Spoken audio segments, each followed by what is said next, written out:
most notably RSF of Sudan, where he is in gold business with Hemeti, and where Kenya supplies arms to go and kill children and women in Sudan. The Americans have complained that he has also been doing business with Alshabab.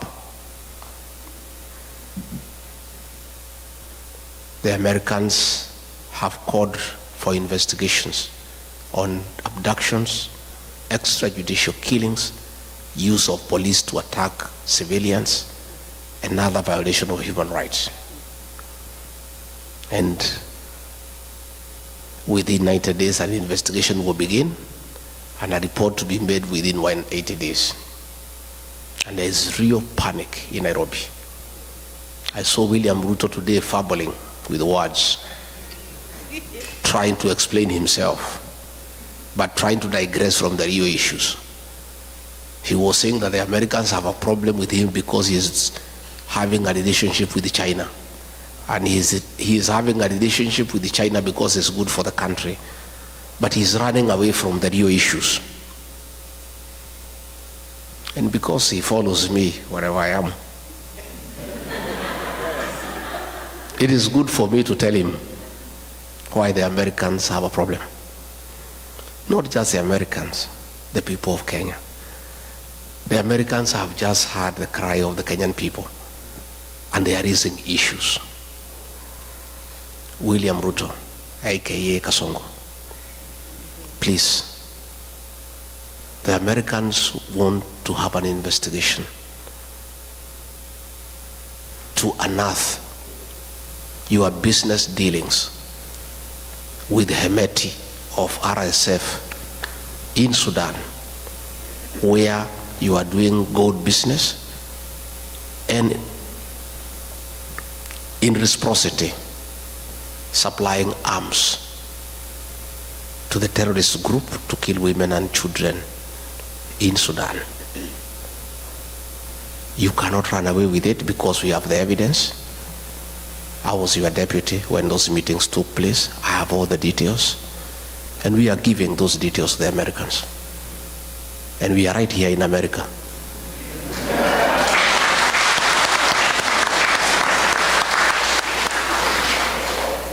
And much as you think we are stupid, don't just think we are just here, just moving around.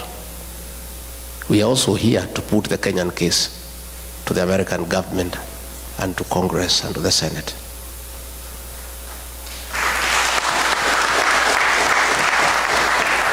William Ruto, you need to know, the Americans want to know why you are working with Alshabab. Why, when you are in Mandera, you met 3 leaders of the Alshabab militia at night to discuss business with them. They want to know why. They also want to know why you have removed the requirement for vetting of non-Kenyans before they are given IDs. The Americans are concerned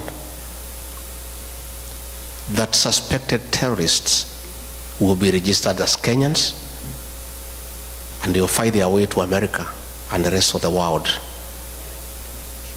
and create terror in the world.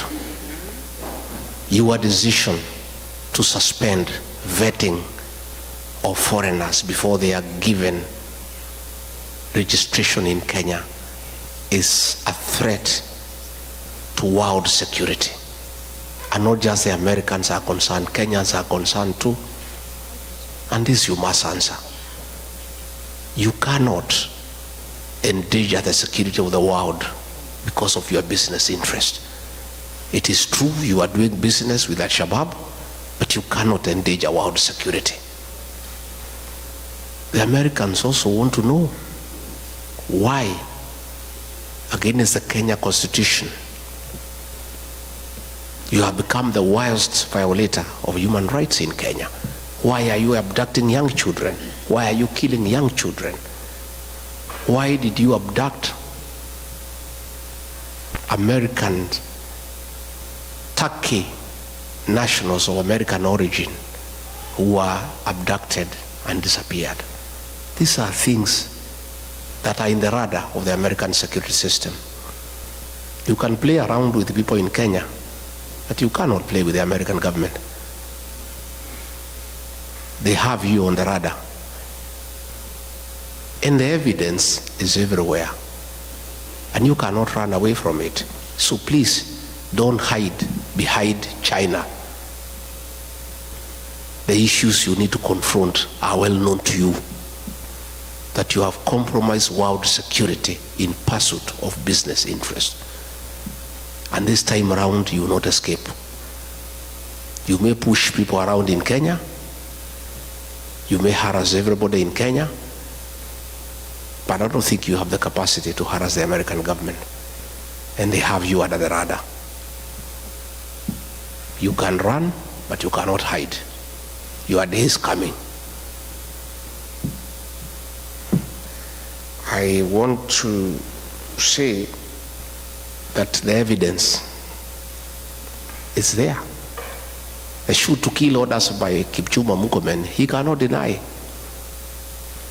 Your own order of shooting people in the leg, you cannot deny. So even if you get the PS for Foreign Affairs to issue statements, the evidence is everywhere. And you must be held to account. In fact, the other day when I was here, I was with some senior American leaders last Sunday. And we were watching live a meeting taking place in Muranga, where policemen were beating leaders and they were protecting armed goons. And these American leaders could not believe that it is possible for policemen to attack civilians. They could not believe it. They could not believe that policemen can escort gangs to beat civilian population. William Ruto, that evidence is here in America. And there's no way you can run away from it. And those things will come to light. On that matter, let me appeal to all of you. In your respective states, you have senators, you have elected, you have congressmen, you have elected. Please tell them about Kenya. Tell them to support this bill when it comes to the floor of the House. Give them details of what is happening in Kenya so that they are well informed, so that they can support the bill, so that a review is done. And our request to the American government and the American people, please don't punish Kenya because of the atrocities of William Ruto. Don't withhold military aid to Kenya. Don't withhold sharing of intelligence with Kenya. Don't withdraw all those facilities that come with that privilege of being recognized as an ally of the NATO states. All we are asking the American government to do, once you confirm all these concerns, help us. Don't have sanctions against the people of Kenya or our country. Please, just do the right thing. Impose sanctions on William Ruto as a person, never to come to America.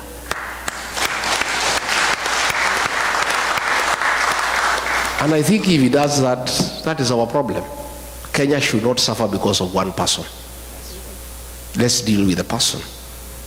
And I think if the government here can impose sanctions against him, that he cannot come to America and he cannot go to other states that work with America, our problems will be sorted instead of punishing the country because of the actions of one person. Diaspora people,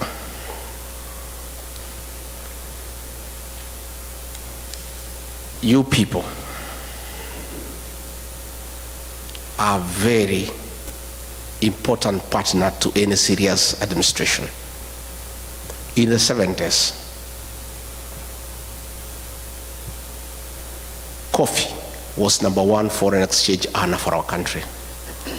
In the 80s, it was overtaken by tea. Tea became #1 foreign exchange earner for our country. In the 90s, both coffee and tea were overtaken by tourism, and it became #1 foreign exchange earner. But as we speak today, all those have been overtaken. The #1 foreign exchange earner for our country, Kenya, are remittances from the diaspora.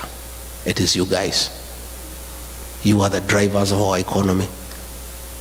Our economy relies on you. It's the dollars you send home that we use to pay our public debt. It's the dollars that you send home that we use to import products from across the world. It's the dollars that you send home that are running our embassies. Hence, you are a very important stakeholder in the economic development of our country. For those of us who rear dairy animals, the dairy cow, for it to give you milk, you must look after it. And if you don't, it will refuse to give you the milk. You must give it hay, you must give it dairy meal, you must give it lucerne. Nowadays, at home, we are supplying mattresses for cows to sleep on so that they don't feel cold at night. And some farmers are going to an extra mile to make sure the cows are happy and they produce milk, of playing country music of Ken Rogers and Don Williams to the cows so that they can produce milk. The diaspora brigade is our dairy cow for the Kenyan economy. We must look after you guys. And there is no way you guys are going to send your own money home for Kasongo to steal it. You will not agree. So we must correct the situation. You guys want nothing to do with corruption. I have talked to many of you since I came, and all of you have allergy to corruption. Isn't it? In fact, everybody I've had a chance to speak, they are telling me when they come to the airport how they are treated. When they go to Nyayo House, the way they are treated. And you guys cannot stomach it. We must deal with corruption in Kenya decisively.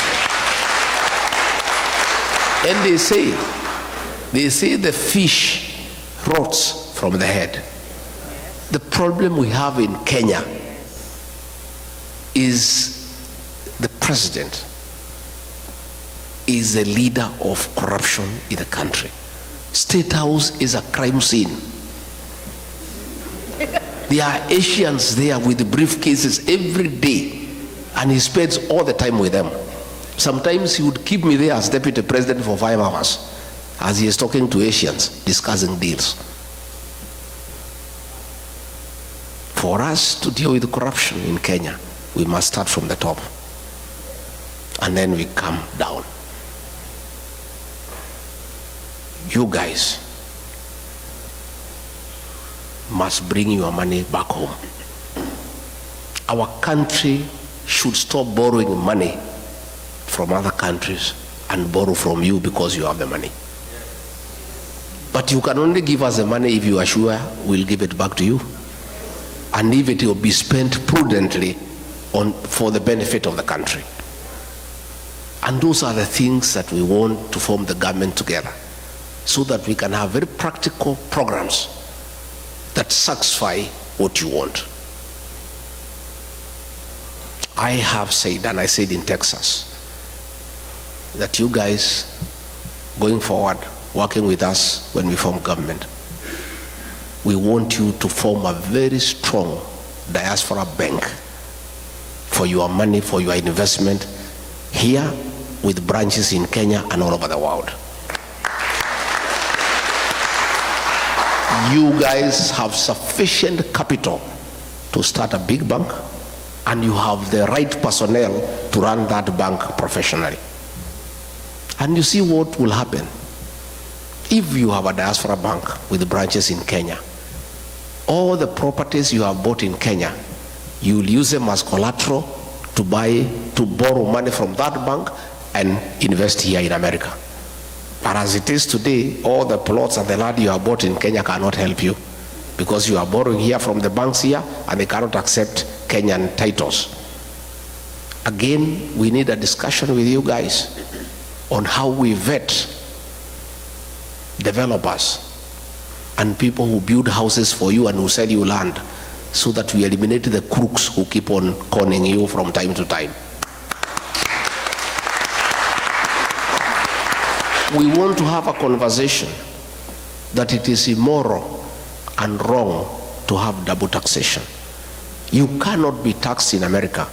After paying your taxes from your savings, you send money back home and then it is taxed again. That is a discussion we are going to have, so that the money you remit home must be exempted from double taxation, because you have already paid tax in your country of origin where you are working. We need to discuss, how do we encourage you to save at home? Can we have an incentive-driven package where we give you an interest rate that is higher than what you have here in America, so that you have the motivation to save your money back home, so that this money can be available for on-lending to other people and for government work, and your money is earning higher interest than your country where you are working. So I'm saying, I have come to start engaging with you. I don't want to engage you when we form government. I want to start this engagement mapema. So by the time we form government, because we are going to form government, already we have a plan in place for implementation. And that is why I want to create a mechanism for engagement with you people the way we are engaging today, so that we have a way we shall be engaging, so that you tell us what you want us to do. We also benefit from your experience in a country that is working. Devolution here is working. You know, I was here last night, it was raining. When we came out, you cannot even know it has rained, because the drainage works. Huh?